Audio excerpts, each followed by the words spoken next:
देख रहे हैं सी न्यूज भारत और मैं हूं आपके साथ ज्योति अरोड़ा। वक्त हो गया है न्यूज बुलेटिन का, जिसमें हम जानेंगे कि केंद्रीय राज्य मंत्री एसपी सिंह बघेल के प्रथम आगमन कर अवागढ़ पहुंचने पर कैसे किया गया भव्य स्वागत।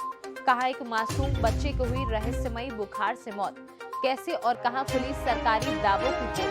इन सभी खबरों को जानेंगे विस्तार से, तो आइए नजर डालते हैं इस वक्त की बड़ी खबरों पे। भारत सरकार के विधि न्याय राज्य मंत्री बनने के बाद प्रथम बार अवागढ़ पहुंचने पर भाजपाइयों, व्यापारियों एवं नगरवासियों के द्वारा भव्य स्वागत जगह जगह पर किया गया।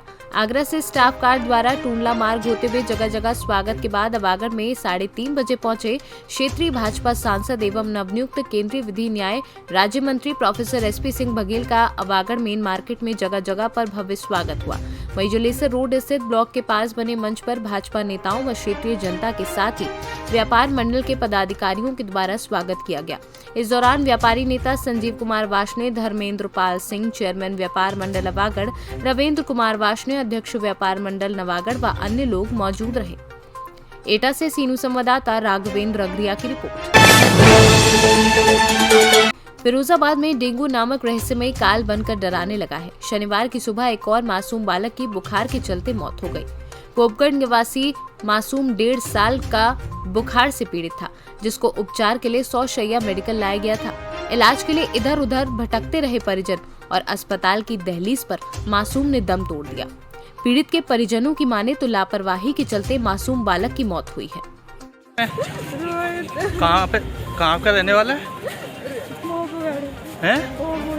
ये कहाँ पे पड़ता है? अच्छा, तो एक्सपायर हो गया है। इसके पिताजी का नाम क्या है? पिताजी का नाम क्या है? तो क्या उधर बैठे तो दिखा, डॉक्टर को दिखाया? क्या बताया डॉक्टर ने?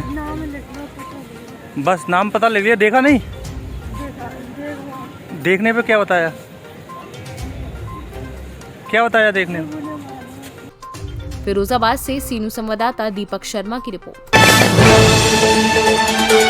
फिरोजाबाद में वायरल बुखार से पीड़ित बच्चों की संख्या बढ़ती जा रही है। मेडिकल कॉलेज प्रशासन की माने तो अभी तक 429 बच्चे बुखार से पीड़ित हैं।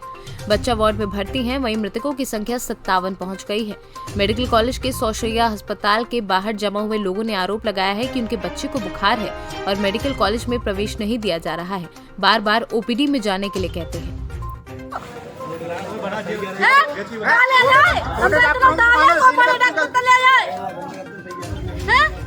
कहाँ से आई बहन जी? क्या नाम है? अरे बस ठीक है, पत्रकार को भेज दीजिए लड़के पे।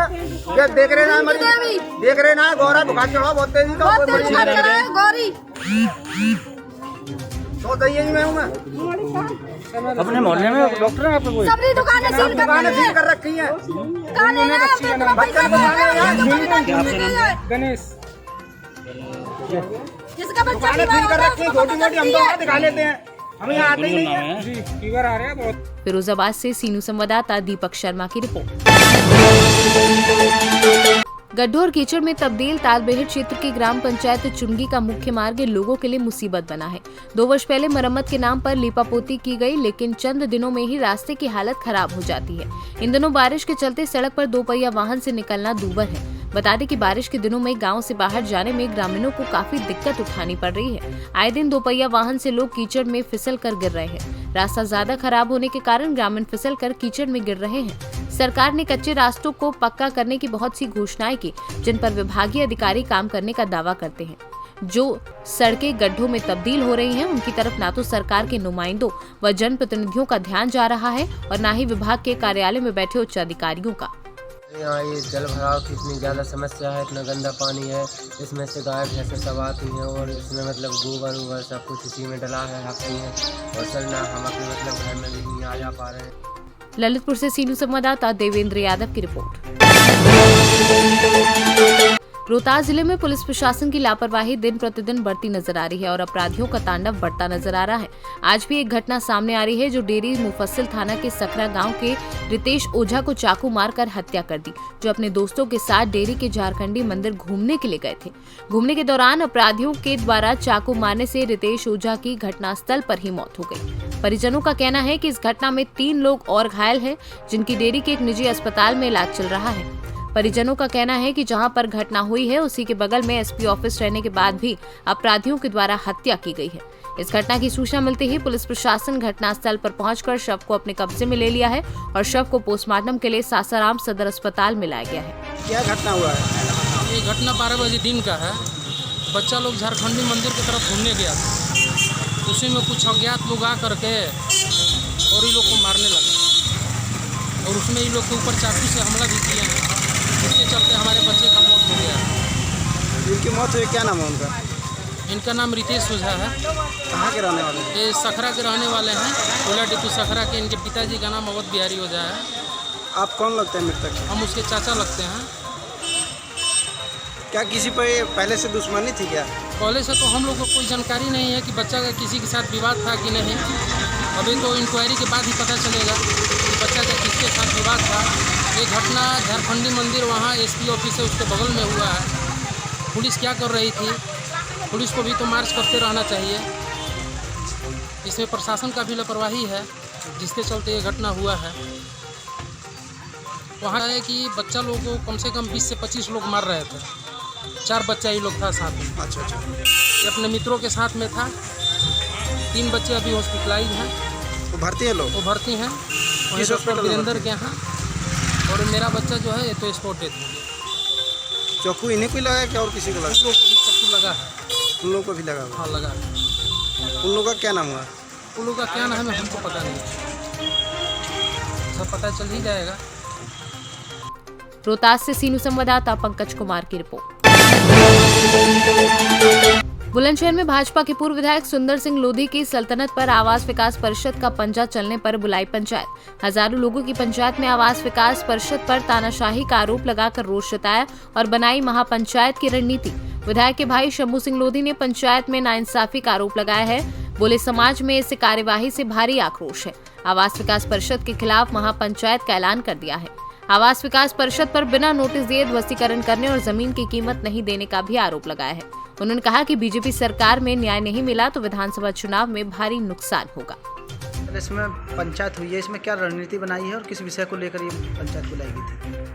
ये जो पंचायत बुलाई गई थी, जो आवास विकास में आवास विभाग कर्मचारियों ने, अधिकारियों ने जो हमारे केंद्रीय स्तर पर जो ध्वस्तीकरण किया था और गैरकानूनी तरीके से जो ध्वस्तीकरण किया था, उसके विरोध में ये पंचायत बुलाई थी। और ज़बरदस्त पूरे ज़िले में बहुत विरोध है और सब लोगों ने तय किया कि अगली जो महापंचायत होगी उसमें इसको आवास विकास के कर्मचारियों के खिलाफ हम ज्ञापन देंगे और इनके खिलाफ FIR करेंगे और जो भी हम सब। बुलंदशहर से सीनू संवाददाता नितिन सिंह की रिपोर्ट। देश की प्रथम महिला IPS अधिकारी व वर्तमान में पुडुचेरी की उपराज्यपाल डॉक्टर किरण बेदी को जब उन्होंने एशिया की सबसे बड़ी जेलों में से एक दिल्ली की तिहाड़ जेल में IG के रूप में कार्य करते हुए जो सुधार किए थे उसके लिए उन्हें विश्व प्रसिद्ध मैग्सेसे पुरस्कार से सम्मानित किया गया है। मैग्सेसे पुरस्कार में मिली धनराशि से डॉक्टर किरण बेदी ने बंदियों के सुधार व कारागार में विभिन्न सुधार कार्यक्रम चलाने हेतु वर्ष 1994 में स्वयंसेवी संगठन इंडिया विजन फाउंडेशन की स्थापना की, जो विगत 25 वर्षों से कारागार सुधार कार्यक्रम आयोजित कर रहा है। आज उसी कड़ी में कारागार बुलंदशहर के कर्मियों के लिए एक प्रशिक्षण कार्यक्रम आयोजित किया गया, जिसमें कर्मियों को बंदियों के प्रति अधिक संवेदनशील बनने व बंदी सुधार कार्यक्रम आयोजित किए जाने पर जोर दिया। प्रशिक्षण कार्यक्रम को संगठन की निदेशक मोनिका धवन, तिहाड़ जेल के पूर्व विधि अधिकारी सुनील गुप्ता आदि ने संबोधित किया। कारागार बुलंदशहर में देश की प्रथम महिला IPS अधिकारी डॉक्टर किरण बेदी, जो वर्तमान में पांडिचेरी की उपराज्यपाल हैं, उनके द्वारा स्थापित स्वयंसेवी संगठन इंडिया विजन फाउंडेशन के द्वारा कारागार के समस्त अधिकारियों और सुरक्षा कर्मियों का एक प्रशिक्षण कार्यक्रम आयोजित कराया गया। प्रशिक्षण कार्यक्रम मुख्य रूप से अधिकारियों और कर्मचारियों का कारागार में निरुद्ध बंदियों के साथ अच्छे व्यवहार और संवेदनशीलता दिखाने पर केंद्रित था। जिसमें फाउंडेशन की डायरेक्टर और अन्य विद्वान प्रवक्ताओं द्वारा अपने विचार प्रस्तुत किए गए। कारागार में सभी तैनात अधिकारी और कर्मचारी उससे बहुत लाभान्वित हुए। बुलंदशहर से सीनू संवाददाता नितिन सिंह की रिपोर्ट। महोबा में एक निजी आवास पर अनुसूचित जाति अनुसूचित जनजाति के राष्ट्रीय अध्यक्ष इंजीनियर आरपी सिंह के नेतृत्व में आरक्षण बचाओ संविधान बचाओ का अभियान शुरू किया गया है। राष्ट्रीय अध्यक्ष ने बताया कि बुंदेलखंड के लगभग सभी जिले में बैठक कर योजनाबद्ध तरीके से आरक्षण के मुद्दे को जोर शोर से उठाने का तमाम चर्चाएं हो रही हैं। राष्ट्रीय अध्यक्ष ने बताया कि मौजूदा बीजेपी सरकार सभी सरकारी संस्थानों को बेचकर निजी कार्ड के माध्यम से अब सभी को नौकरी से बेदखल करने की योजना बना रही है। रेलवे, एयरलाइंस और सरकारी विद्यालयों को भी निजी संस्थाओं के हाथ में सौंपने की सरकार ने तैयारी कर रखी है। यही वजह है कि सरकार शासकीय कर्मचारियों की नियुक्ति न कर उन संस्थाओं को बंद करने की योजना बनाती जा रही है, जिससे हम सभी के सामने एक बड़ी बेरोजगारी की समस्या उत्पन्न होगी। बुंदेलखंड के सभी जनपदों में बैठकों का आयोजन कर आरक्षण बचाओ संविधान बचाओ पर गहरा मंथन किया जा रहा है। मेरा ये बुंदेलखंड दौरा है और झांसी, उरई, हमीरपुर से होते हुए मैं इधर आज महोबा में हूँ और आगे बांदा, चित्रकूट में मेरा ये दौरा संपन्न होगा। मुद्दा ये है कि जो वर्तमान सरकार है वो सारे सरकारी महकमों को, ऑयल कंपनीज को, रेलवेज को, हाईवेज को और तमाम जो जहाँ पे भी आरक्षण की सुविधा हो सकती थी वो सारी कंपनियों को बेच रही है। एक मुद्दा ये है कि सरकार से हमें ये अपेक्षा नहीं थी। सरकार जो आरक्षण को ख़त्म करने का ये कार्यक्रम चला रही है, इसके विरोध में हम पूरे प्रदेश में ये आंदोलन की तैयारी कर रहे हैं। दूसरे, जो 75 सालों की आज़ादी के सफ़र में पूनापेक्ट के अंदर जो वायदे किए गए थे वो पूरे नहीं किए गए हैं और सेना और हाई जुडिशरी के अंदर अनुसूचित जातियों, जनजातियों, पिछड़े वर्गों और आदिवासियों महिलाओं को कोई प्रतिनिधित्व। महोबा से सीनू संवाददाता राहुल कश्यप की रिपोर्ट। जहां उत्तर प्रदेश सरकार गांव की जनता के हित को दृष्टिगत रखते हुए ग्राम प्रधानों को उसके निर्वहन की जिम्मेदारी सौंपी है, वहीं नवनिर्वाचित ग्राम प्रधान सरकार के मंसूबों पर पानी फेर रहे हैं। मामला आज दिन शनिवार को काकोरी विकासखंड के ग्राम भुलाई खेड़ा में देखने को मिला।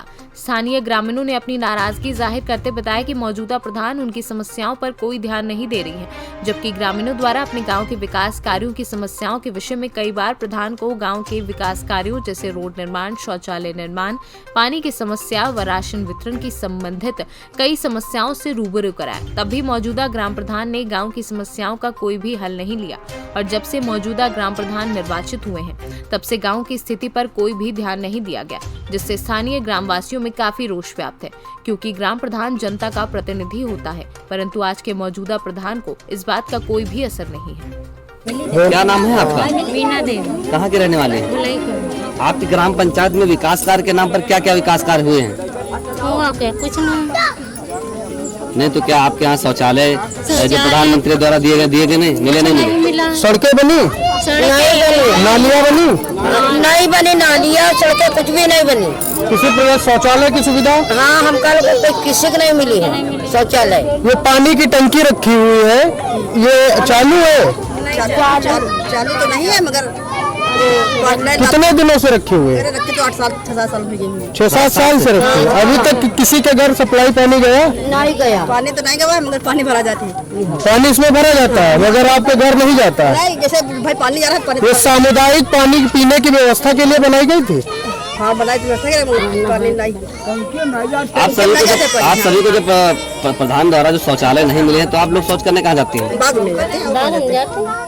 नहीं, आपने शौचालय के लिए ग्राम प्रधान से नहीं कहा? प्रधान सब ले गए, पूरा लही के लौटारे नहीं। कब ले गए थे डॉक्यूमेंट्स? हफ्ता 2 साल उखाड़ हुई ले गए। अच्छा, क्या कहते हैं? राशन मिलता है, कुछ भी मिलता है, कुछ नहीं मिलता। सरकार इतनी योजनाएं चला रही है, किसी का लाभ आप लोगों को मिल रहा है? भैया, जब लाभ ना मिला तो कोनो कहीं की लाभ नहीं मिल रहा, लाभ नहीं मिला तो कोई लाभ मिला। सफाई कर्मी कोई आता है गांव को साफ करने? सफाई कर्मी कोई नहीं, किसी प्रकार का कोई सफाई कर्मी नहीं आता? नालियाँ नहीं साफ होती, सड़कें नहीं साफ होती?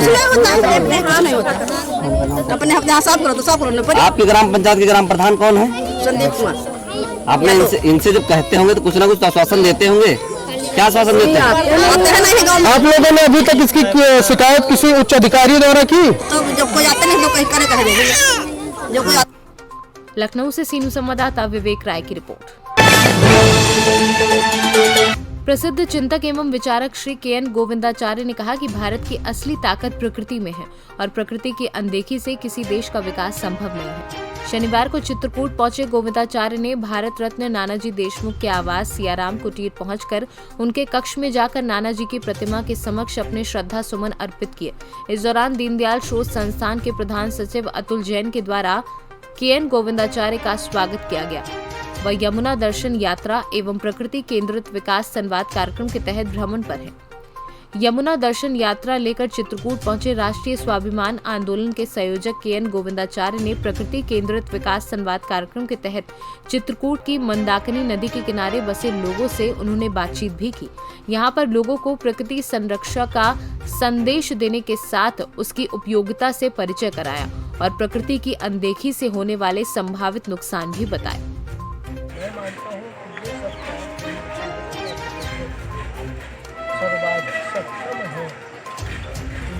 करना चाहिए और जनता का भरोसा और अपेक्षा दोनों इन सरकारों से है। इसमें दो बातें आवश्यक नहीं होता। एक नदी में पानी की आवश्यकता हर मौसम में न्यूनतम पर्यावरणीय प्रवाह रहे, इसकी सुनिश्चित करना। दूसरा, अतिक्रमण को परिभाषित करने के लिए पूरक नदियों और मुख्य नदियों को कानूनी अधिकार देना। जैसे रामलला विराजमान रामलला एक लीगल एंटिटी माना जाता है, ऐसा ही नदियों का होना आवश्यक है। तब अतिक्रमण परिभाषित हो जाएगा और तभी अवरोध हासिल होगा। तब प्रवाह में जल और अतिक्रमण की परिभाषित करेंगे। इसके बाद चाहे अवैध बालू खनन हो या सबके प्रति कार्रवाई कुछ मायने नहीं। सतना से सीनू संवाददाता विनोद शर्मा की रिपोर्ट। इस न्यूज बुलेटिन में फिलहाल के लिए इतना ही। देश और दुनिया की तमाम बड़ी खबरों के लिए आप देखते रहिए सी न्यूज भारत।